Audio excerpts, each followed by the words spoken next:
You are listening to Season 1, Episode 4 of MegAnne's Not a Parent But. And on today's episode, we'll be talking about what makes up the two kind parent. Now, I know what you're probably thinking. The two kind parent, like, does that exist? That's like the dream parent. You want your children to always think that you're so kind and caring and nurturing. But in today's episode, we're going to talk through some assets of that archetype and some possible liabilities. And best yet, we're going to talk through what some action steps are and how you can benefit from listening to this podcast. Hope you enjoy. Hey friends, welcome to MegAnne's Not a Parent But, the podcast hosted by me, MegAnne, and I'm a parenting coach with almost 20 years experience helping parents raise their children, especially the strong-willed ones. I have been described as the perfect blend of Mary Poppins meets Nanny 911, and I love to help parents drink hot coffee, stop yelling, and learn how to truly enjoy raising their strong-willed children.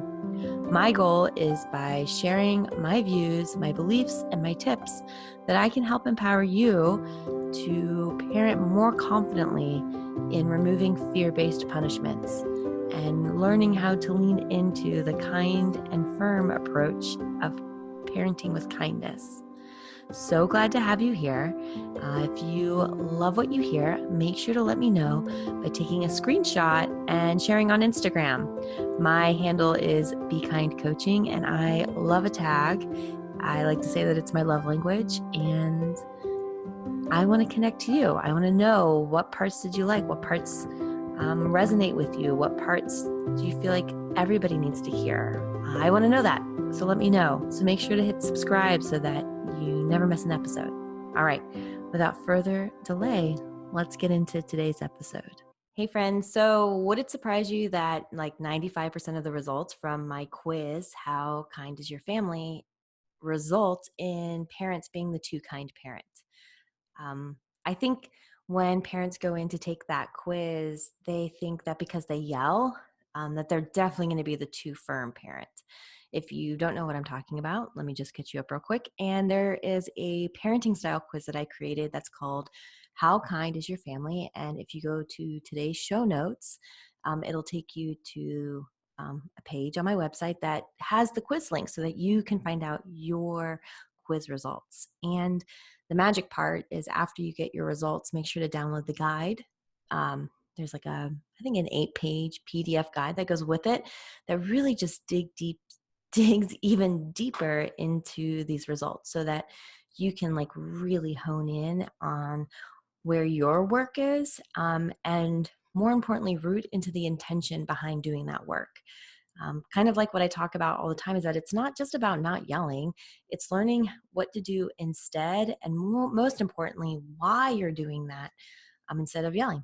You know, one client once told me that it was a dad, he felt so enlivened by doing this work with his children because he was raising 3 boys. And he said, what I love about this approach is that it's teaching my sons to take the hard right over the easy wrong.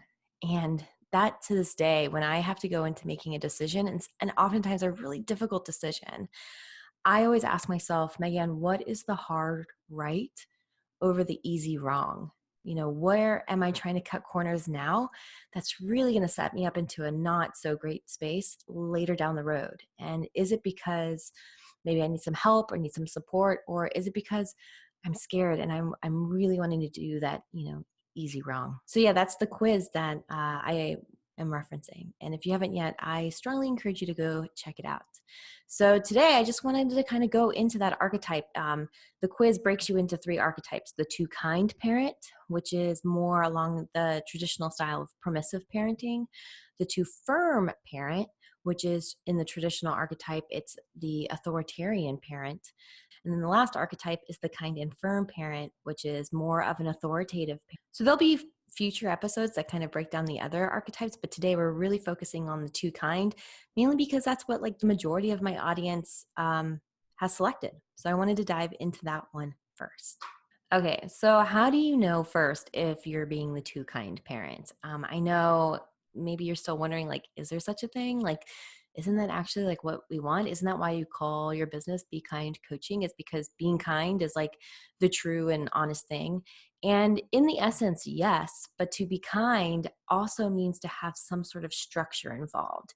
And when I'm talking about the too kind parent in relationship to this quiz, I'm talking to the parent that just pours out all of the compassion and empathy and all of the feel good feelings. Like their whole mission in life is just to make sure and protect their children and make sure that they're feeling good all the time. These are parents that tend to have low demands. So they probably are not asking their children to pick up after themselves. They're not asking their children to get dressed themselves. They find struggle in any sort of pushback, any sort of limits. That's kind of like this gray area for them, but they, on the flip side, they have high nurturing capabilities. They are so quick to swoop in when their child falls or scrapes or is facing a challenge. They're there to say, don't worry, I will carry this burden for you. And what tends to happen is that they start to say yes to all of the things.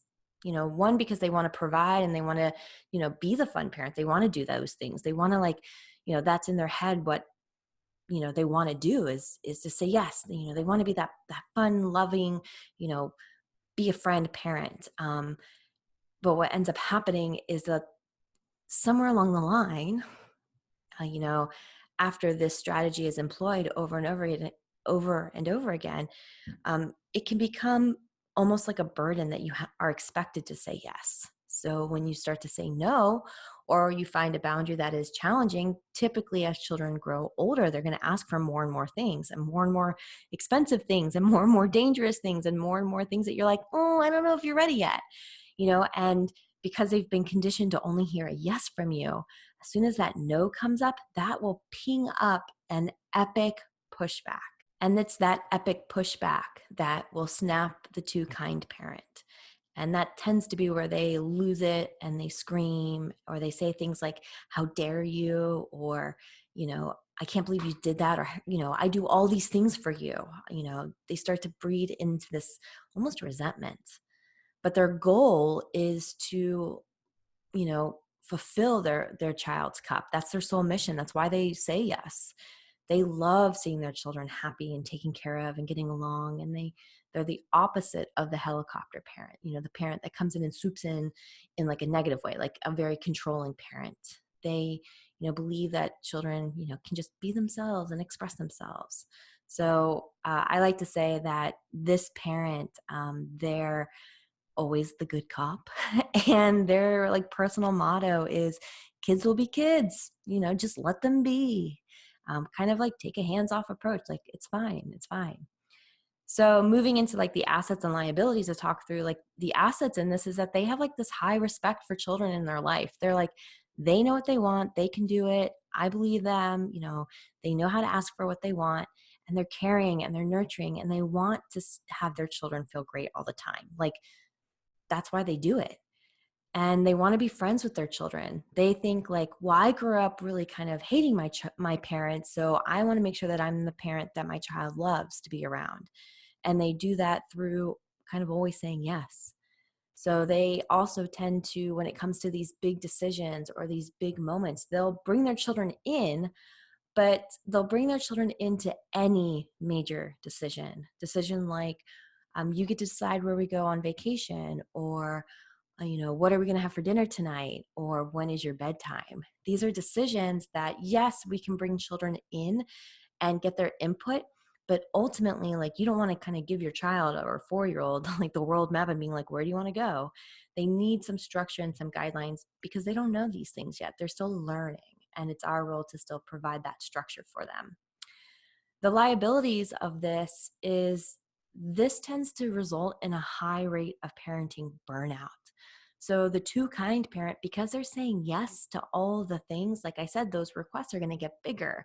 And when those requests get bigger and you start to you as the parent have to start practicing saying no, oh, it can start to just feel so heavy and ping up so much, pushback from your child, that it can just end in such a power struggle that it just becomes exhausting and overwhelming. There's also, for the too kind parent, this feeling that they're responsible for others' feelings and emotions. Like they take on the burden to make sure that their child is happy. They might say things like, I love making you happy, or you make me so happy. It's this very focus that happy is the only acceptable emotion to feel, and anything outside of happy is just not tolerated. They're prone, because of this, they're prone to like snapping after these long patients of like being patient. They'll say, well, I'm being patient, I make a request and then I'm being patient and then I just lose it. And I always think of like this visual of like a dam, and like every time, every time they have to request again or hold their firmness, stand in their ground, it's like a log gets taken out of the dam. So that's their patience, is the slow log removal, and suddenly the dam just breaks and they just lose it. And this can also result in a high instance of threats and bribes. So they start to rely on threats or bribes to get the job done. This is if you eat all your dinner, you'll get a dessert. If you act kindly at, you know, let's say church, if you act kindly at church, you'll get a treat at home. Or if you go with grandma, I'll make sure you have a surprise at home. There's like always this carrot dangled in front. Or on the flip side, if you don't clean up, I'm going to throw all your toys away. Then it's like on the opposite side of like this like threat and push. So they start to rely on those because those become the drivers of the behavior. It's these external uses that drive that behavior. Brain break moment. I know I can go way deep and I can like get there quickly. So let's take a little pause, a little moment to take a deep breath in and out. And take a moment to let you know that this episode is sponsored by me, MegAnne, and it is brought to you by my amazing parenting program vault. You can find it at my website at bekindcoaching.com. And the parenting vault is chock full of all of my programs and resources to help you gain the confidence, the connection, and the community that you're looking for in helping you raise your kind family. Make sure to go and check it out. And inside you can find my free parenting style quiz called How Kind Is Your Family? So it's 7 easy questions. You can go and take it and find out, are you the too kind parent, the too firm parent, or the kind and firm parent? Just make sure to download the guide so that you can get all of the assets and the liabilities delivered right to your inbox. All right, without further ado, let's take one more deep breath and get back to it. In, out. Let's go. And as a result, they start to feel a lot of negativity. And whenever they feel negativity, it starts to just become so overwhelming. And they can kind of start to feel like they're backed into a corner, or they start to feel scared. Walking on eggshells is a really common feeling with a parent who's being too kind. So those were the assets and the liabilities, or, the pros and cons list. I think with every personality archetype or any test that you take, I always want to encourage you that there's never going to be a 100% accuracy rate, right? It's never going to be like, oh, I fit every single one of these. It's just a marker to say like, how does this feel and what parts of this felt and aligned with you? And I think it's important to kind of become awake and aware of where our go-to, style is, because it can have some pretty drastic outcomes. So transitioning into that, let's talk about, if we shoot this style of parenting out 25 years, what will be possible outcomes of that? What's going to be the result for your children? So the first one is, children with parents who are too kind tend to show low achievement. Whenever that, muscle of resilience is being tested, they will just opt out. And this is due to not having appropriate demands. When we are not asking children to dress themselves, when we are not challenging, when we're not holding a limit or teaching a boundary, whenever children will come to that, they will opt out. They'll go turtle mode. They'll be like, nah, sidetrack, not for me. I've heard in the classroom, these are things like, I can't, or it's too hard, or I'm tired. When you start to hear those phrases, that's kind of like marks to me like this is their go-to strategy to kind of get out, or signals to me like, oh, they're feeling uncomfortable with this push. They're feeling uncomfortable with this demand being asked of them. And so my role is to switch into, being that kind informant and giving them that encouragement, like, yeah, you can do this. I know you can. The second is that children show high aggression and low emotional intelligence. High aggression because, like a parent who is using threats and bribes, that's then a tool in your child's toolbox. So when they're with their friends, when they're negotiating toys, when they're in a classroom setting or in a group setting, that's the tool that they'll pull out to try to get their friends to do what they want.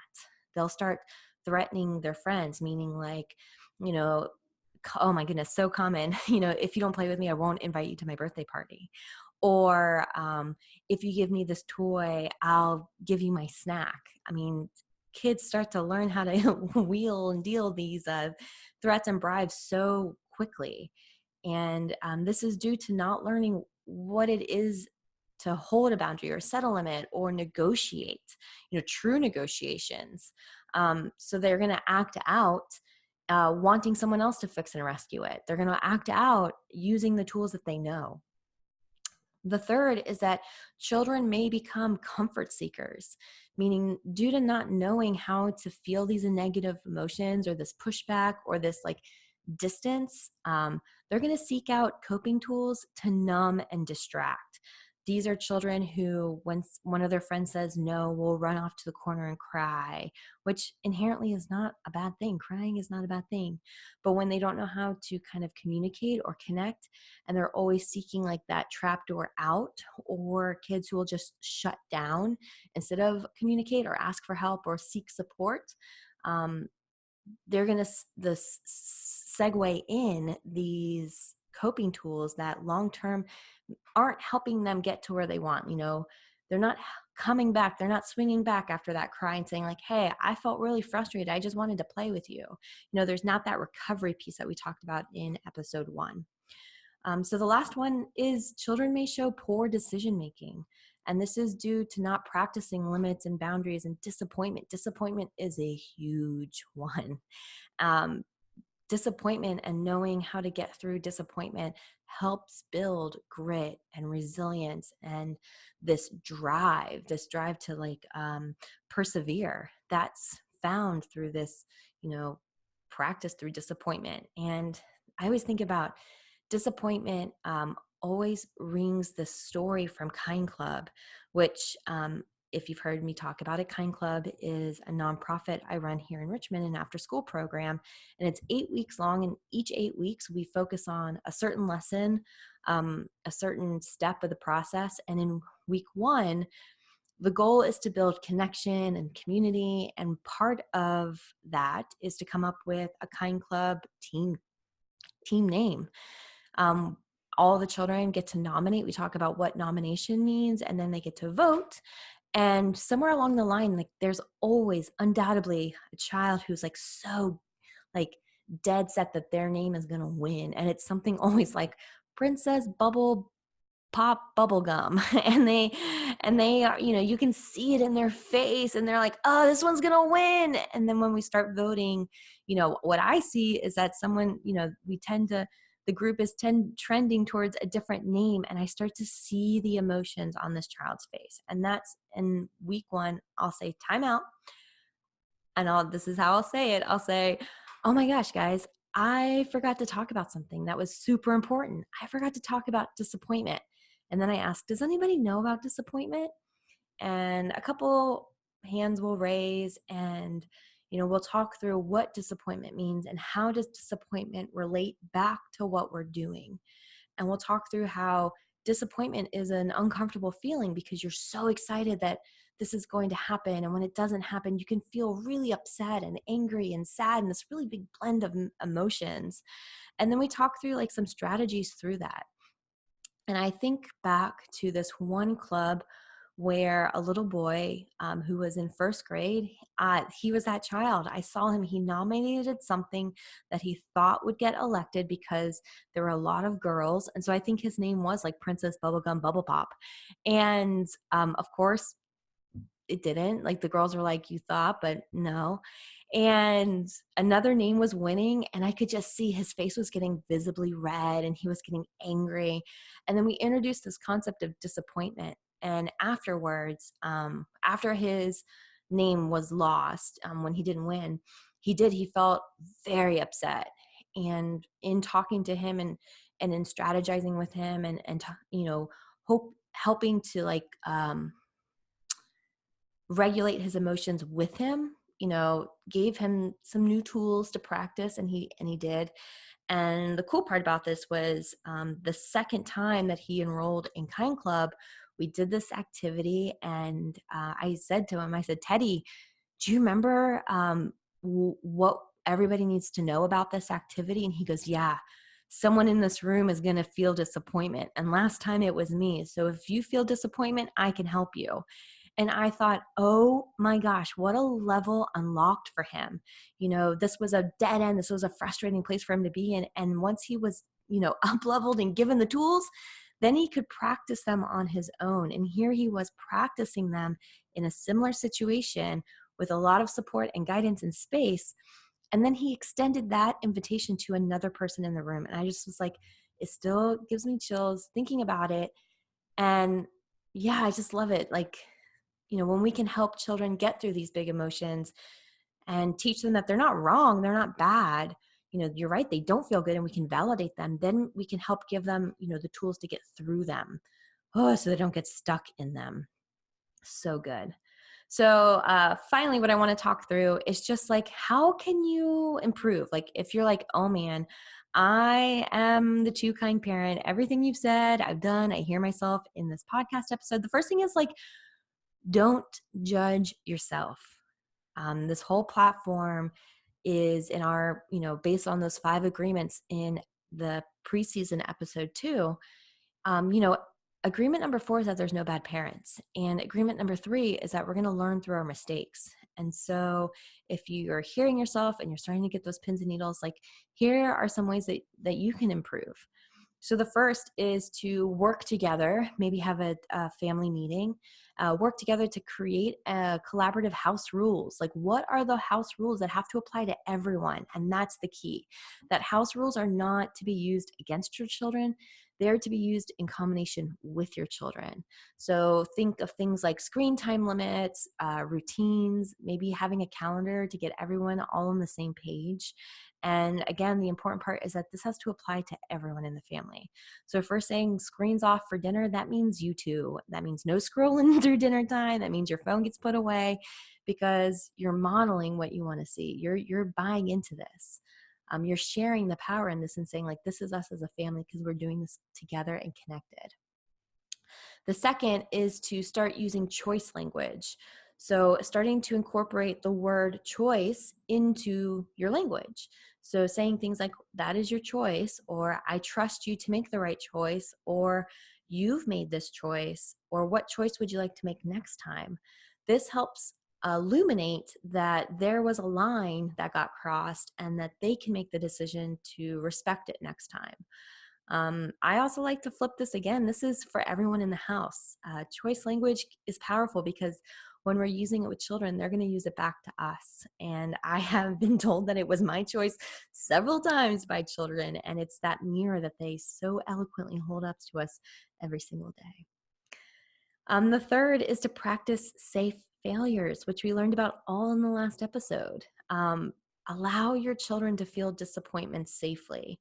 And it's practice for you as the too kind parent to resist that urge to fix and rescue, to resist that urge to swoop in, to focus on staying clear and doing the follow through and being there to help, guide and empower, but not fix and rescue. And the last is what this podcast is really rooted on, is to remove punishments and fear from being the carrot that gets dangled, from removing that those threats and those bribes from the conversation altogether. Because in order to build this kind and firm relationship, it takes us showing up in kind and firm ways. So that's kind of like the breakdown today on what it's like to be the too kind parent, what that means, what that is all about. And yeah, I hope you guys enjoyed that story of Teddy. I still think about him in that day, and it's just so powerful that when a child, it feels like they have this question, right? Like this thing that keeps popping up in their life over and over again. And it's just this constant question. And once they get an answer to it, then they feel like, oh, I can do it. I got it. And then to see them practice and do it is just pure magic. And I see that with the parents that I work with too. So like if you're the kind parent and you're listening to this, I want you to know that there's hope and there's support and there's tools and there's ways to kind of avoid some of those outcomes. So that's it for today's episode. I so hope you enjoyed, and don't forget to check out those show notes if you want to check out the free parenting quiz, How Kind is Your Family? And yeah, as always, feel free to reach out via DM at Be Kind Coaching and let me know your thoughts and your takeaways. And I hope you have a great day. Bye, friends. All right, friends, you have been listening to MegAnne's Not a Parent, But, the podcast for parents raising the strong-willed. I am so thankful that you have taken a little bit of time out of your busy day to settle in and have a chit chat with me. It's literally my favorite thing to talk about. I could talk about it all the time. So that's why I started this podcast. So thank you so much. If you found value in this podcast, please, please, please do me a favor and take a screenshot and share it with me. You can share it on Instagram. You can share it on Facebook. Just make sure to tag me so that I can see it. Like I said, my love language in episode 1, my love language is gifts of quality time, and a tag on social media or a review of this podcast or any sort of interaction and engagement, man, you're filling my love bucket. So thank you so much. I can't wait to chat and connect to you, and see you next time. Bye, friends.